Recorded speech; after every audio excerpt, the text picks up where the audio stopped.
Welcome in everyone to Doing It Raw Relationship Goals here on Prospera TV Network. And we just had an amazing conversation. Like literally, and we say that about everyone, but everyone has like this special thing, Yeah. right? So we had an amazing conversation on our podcast, and we're like, okay, it's time to bring him to Prospera because it's special. Yeah. We could have And kept going. and you might recognize him, Hmm. right? You might recognize him from the TV network, but we're gonna introduce you to our special guest. You want to do the honor? Welcome in, Mr. Daryl. Mr. Daryl is welcome to be with you. I appreciate you guys giving me the opportunity to do this. You know, as a fellow Prospera TV show host, I'm always honored when someone wants me to be on their show as well. So thank you for having me today, especially the one that you guys do on relationships. You know, my wife is not one who wants to be on camera, or I would have already had her on my show, but she's definitely given me some wisdom about relationships and how to do it raw and right. So thank you for There letting you me do it. Yeah, no, thank you. Yeah. Obviously, it's a pleasure. It's our honor to have you here, and yeah, like I know that your wife, she's not comfortable, and I understand that because for a long time I was like, absolutely not. Don't Yeah. even bother.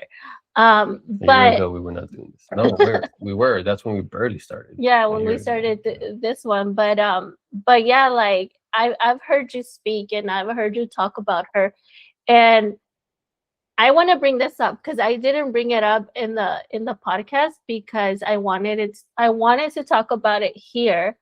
But one of the times that I heard you talk, you mentioned something about telling your wife that I don't know if she was like talking down on herself or like saying something about herself, and that you kind of, I don't know exactly what you said, but you were like, why are you talking about my wife like that?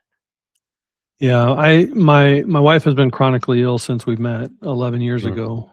We met, we started dating, and then 3 months later she fell into her illness that we've been battling for 11 years.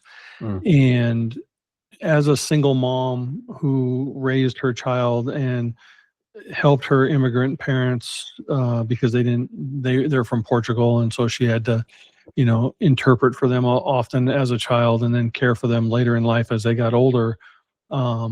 She always puts herself last on the list, and so she'll talk poorly about herself and with regret, and you know, coulda shoulda woulda, all this stuff. And I tell her all the time, put away Thor's hammer. Like, you don't need to continuously beat yourself up about this.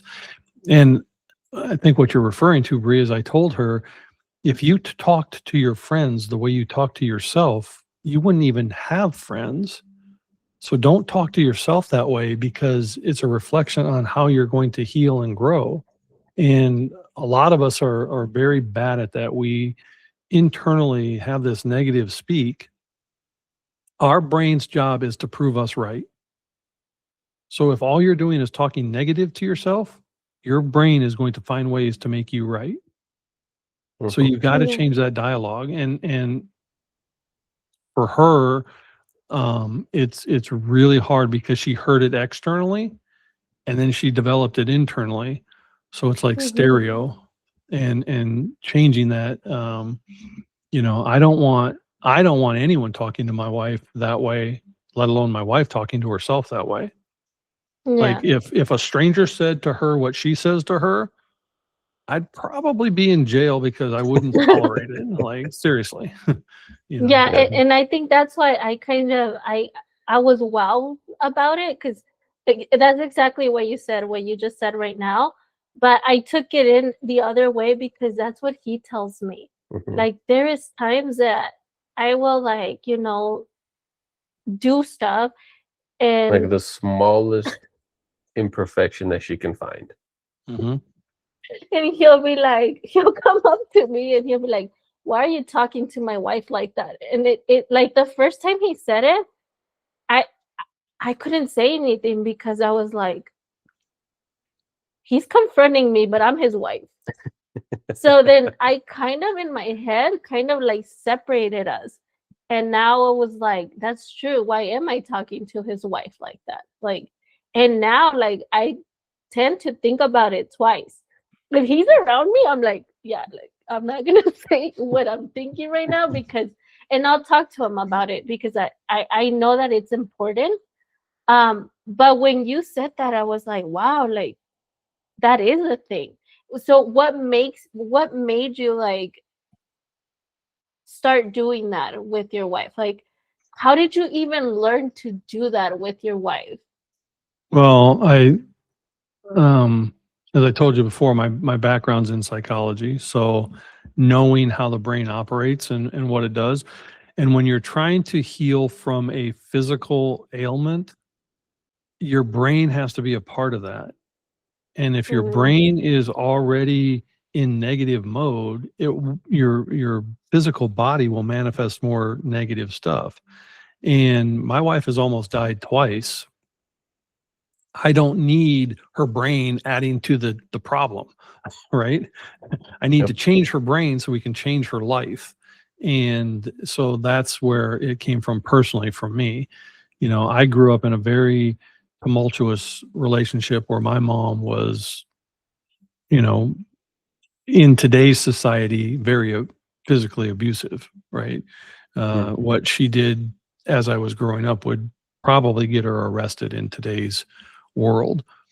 So I've seen what that physical damage does, but I yeah. understand what mentally it does as well. Yeah. And, you know, until we heal our internal clock, our physical body can't heal. And if my wife is already near death, I don't need her telling her how bad she is because, like I said, our brain's job is to make us right. Well, that's only going to keep her perpetually sick. So the more I can heal her brain, the more her body has responded. And it's truly been that way. Plus, I, you know, I grew up, my stepfather was kind of like Moses, where you don't treat women this way, Hmm. right? You don't treat, and I've had a gun pulled on me, um, protecting a stranger I didn't even know.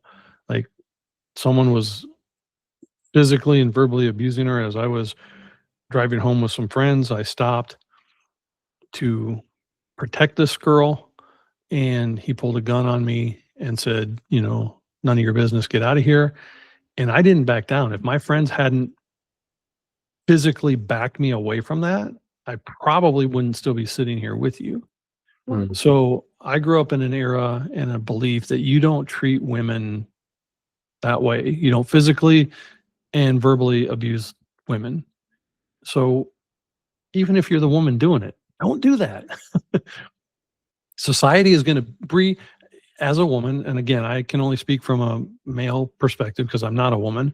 But as a woman, society already beats you up. You're not thin enough. You're not tall enough. You're not. If you're too skinny, you're not eating enough. If you know you're not XYZ, name it. Society already beats you up. Why do you need to add to that? Yeah. I hope that answers your question. Yeah. And even then, because, you know, she had to be willing to receive it. Mm-hmm. And that's where our leadership and our example comes into play. Because she could have easily turned around and be like, well, you talk to yourself bad all the time. So why are you telling me to not talk to myself that way? So it's also kind of a reflection on you and what you did and how you healed in your journey, and that you were able to like, okay, well, I knew how to deal with that on my part, with the psychology, but also with your example on yourself, that you were able to lead your wife in that point as well. And I wanted to mention that so it could be specific for men that, hey, yeah, you can say that to your wife, but if you're not setting the example, the proper example, if you're trying to lead your wife, that she can right around turn it around on you. And she will. 'Cause she will, exactly, and she will. And she will. One of the Yes. things that I put on my wife's mirror is that I'm okay with today's 100% because your level of 100% isn't going to be the same day to day. You have to be okay with whatever today's level is. You can't compare it to yesterday's level, so be okay with whatever. If today all you can do is get out of bed and that's your 100%, then be okay with that. If tomorrow you can go jogging 10 miles and that's your 100%, be okay with that. But don't compare yesterday to what today's is. They're different. So I'm okay with today's 100%. And you're right, Moses, they will spin it back on you. If you're not living it, they're going to, it's going to become a tit for tat. Well, you're not doing it. How dare you tell me to do it, right? And especially me, like, no, not especially you. I would have been like, excuse me. Yeah. But no, yeah, I love that you guys bring in this perspective, because like we talked about in the podcast, like men need to learn how to lead the home, lead their wife. And you're right, like everybody else, like outside of this household, is already hard enough on us, like, and then we beat ourselves up, like we're not good moms, we're not good wife, we're not good women, like, and Not enough. we're not enough, we're not this, we're not that, and we're not doing enough. And when it comes to that, like it turns into some kind of like, you start becoming physically ill as a woman when your brain starts telling you like, you're gaining weight, you're not skinny enough, like you're not pretty enough, like, I don't know, your skin is this, your hair is that.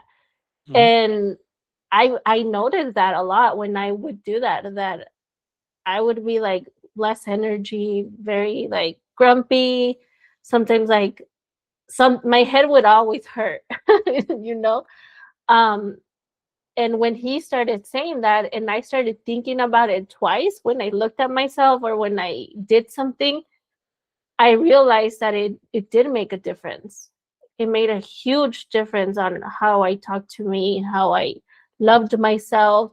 And then seeing him love himself, it was like, well, he is like leading the way. So, because you've never seen him, Daryl, but he'll stand in the mirror and he will show off his muscles, and he'll be like, oh, look at this muscle, and like, oh, look, this one's coming out, and like, look at my abs. And I'm like, so I started doing that. Yeah. It's funny because my wife, part of her illness is she got poisoned by her breast implants. And so when we had them explanted, one of the fears was that her breasts were not going to return to their normal state. And so she talked to her body about, being full and perky and plump, and she retained her natural size, in part because of how she talked to her body to do that. She had 3 holes in her heart valve, and she talked to her heart about healing. And a year later, when she went to the doctor, 2 of those 3 had closed, and the other had closed about 80%. So the way she talked to herself transpired into her body. And so it does change how you look. It does change your skin. It does change your hair, and it does affect you physically. I have a good friend of mine who does trauma healing, and she calls it issues in our tissues. Like every negative thing that we bring into ourselves, our body holds on to in our cellular development. Mm-hmm. So you will notice all those things that you talked about. And if you change the way you talk, your body will respond and change with it. So. Yeah. Wow. Yeah, that's impressive.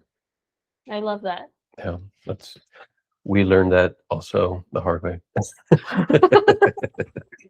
But no, essentially, no, that is correct. It's something that you have to pay attention to in yourself, because I know that our podcast and our show is technically about relationships and how to work together communally and everything.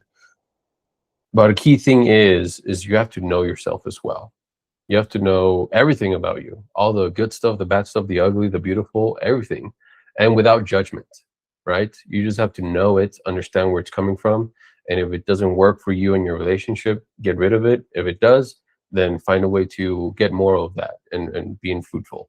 And especially when it comes to a relationship, one person has to be the leader, and naturally the man is the one who kind of steps up to that role.